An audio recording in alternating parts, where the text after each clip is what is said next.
Bom dia, bom por Deus, é isso aí, vamos estudar a Palavra de Deus, estamos de volta, agora mais uma vez vamos estudar a Palavra de Deus e quero convidar vocês a abrir a sua palavra lá em Salmo 146, verso 4, que diz assim: sai-lhe o espírito e eles voltam ao pó, nesse mesmo dia acabam todos os seus planos.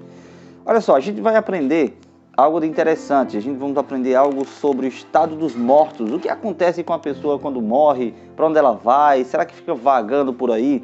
Diante de todo esse contexto, a morte tem sido uma das questões mais controversas no meio cristão. Muitas pessoas acreditam que a alma é imortal, outros não creem em nenhuma forma de vida após a morte, e ainda outros creem na ressurreição final. E por fim, há outros que nem mesmo têm certeza do que acreditam.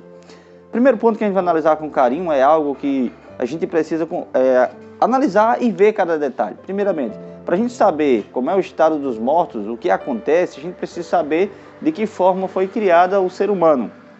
Quando você vai para o livro de Gênesis, capítulo 2, versículo 7, você vê que o homem foi feito do pó da terra e foi soprado algo dentro desse ser humano, que é chamado fôlego de vida.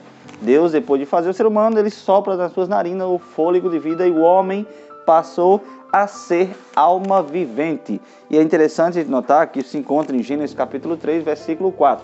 E é bom você prestar atenção nesse texto de Gênesis 3, 4.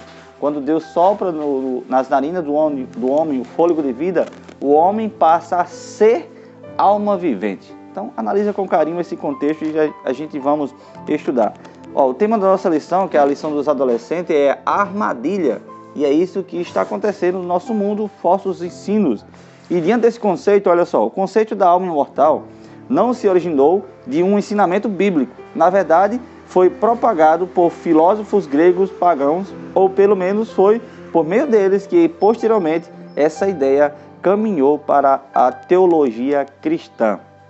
Então, isso surgiu ali com os filósofos gregos, e isso foi entrando dentro da igreja cristã, essa falsa teologia. Gênesis capítulo 3, 5 fala que o homem passou a ser alma vivente, e o próprio versículo da lição 146, verso 4, fala que sai o espírito, o fôlego, e volta ao pó, o corpo, matéria.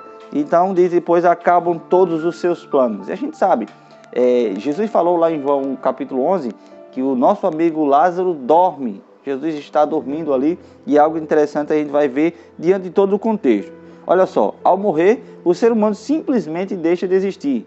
Seu corpo se desintegra. O ser humano não possui uma alma, ele é uma alma, de acordo com Gênesis capítulo 3, versículo 4. Ainda diz mais, olha, a junção do corpo e do fôlego de vida. Ao longo da Bíblia encontramos exemplos dessa verdade. Basta ler o que está em Eclesiastes capítulo 9, versículo 4 ao 6, e é o texto que fala que quando o homem morre, o pó volta para a terra e o fôlego volta para Deus, que o deu sopro de vida.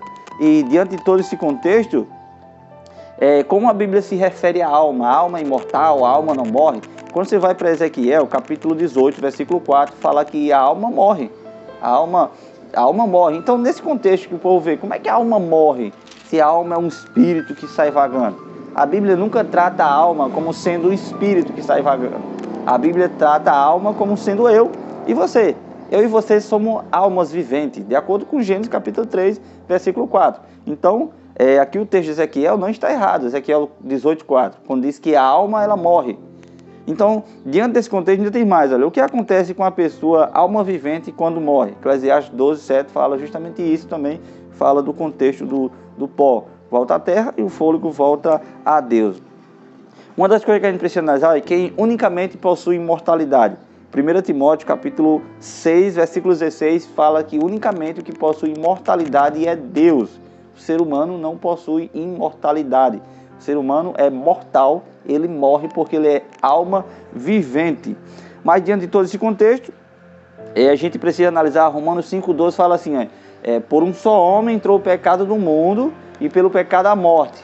Então a morte passou a todos os homens porque todos pecaram. Todos nós somos pecadores e carecemos da glória de Deus.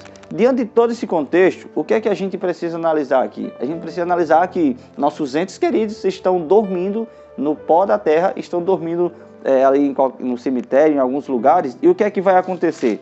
Na volta de Jesus vai acontecer algo sobrenatural. 1 Tessalonicenses capítulo 4, versículo 16, fala que ao ressoar da trombeta de Deus, descerá dos céus e os mortos em Cristo ressuscitarão primeiro. Vai ser um evento extraordinário.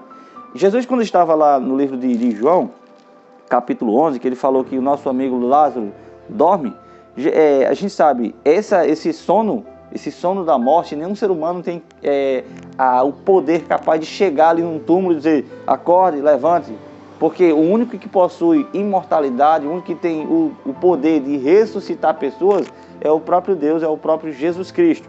E na volta dele, descrito em Apocalipse capítulo 1, versículo 7, todo esse contexto vai se cumprir. Jesus vai voltar e quando ele falar, as pessoas que estão ali, elas vão se acordar. E o mais interessante é que mesmo estando no estado de decomposição, mesmo já não existindo mais nada, aquela pessoa vai ressurgir porque a voz de Deus tem poder para trazer essas pessoas de volta. O dia de finado está chegando e a gente precisamos preparar os nossos corações e se entregar a Deus por completo. Os nossos entes queridos estão dormindo, esperando a volta de Cristo. E eu e você precisamos nos preparar para podermos ter esse encontro com o Senhor e com todos os nossos entes queridos, segundo a vontade do Pai.